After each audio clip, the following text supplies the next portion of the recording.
प्राप्तये चक्रवर्ती तनूजाय सार्वभौमाय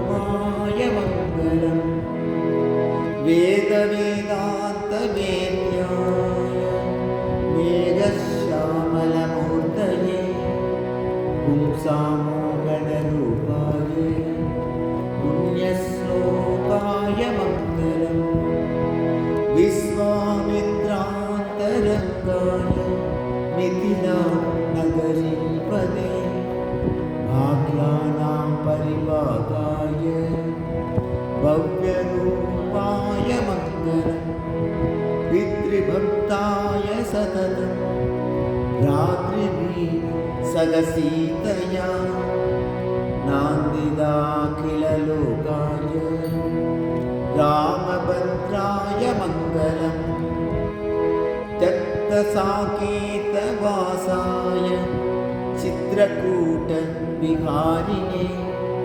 सेव्याय सर्वयमिनां धीरोदाराय मङ्गलम्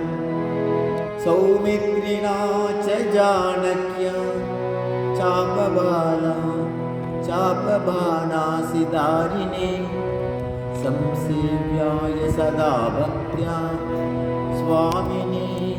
मम मङ्गलम् दण्डकारण्यवासाय खण्डितामरसत्रवे गृध्रराजाय भक्ताय मुक्तिदायास्तु मङ्गलम् सादरं सबरीदत्त फलमूलाभिलासिने सौलभ्यपरिपूर्णाय सत्त्वोद्रिक्ताय मङ्गलम् हनुमत्समवेदाय हरिश्चामीष्टदायिने वालीप्रमथनायास्तु महाधीराय मङ्गलम् श्रीमती रघुवीराय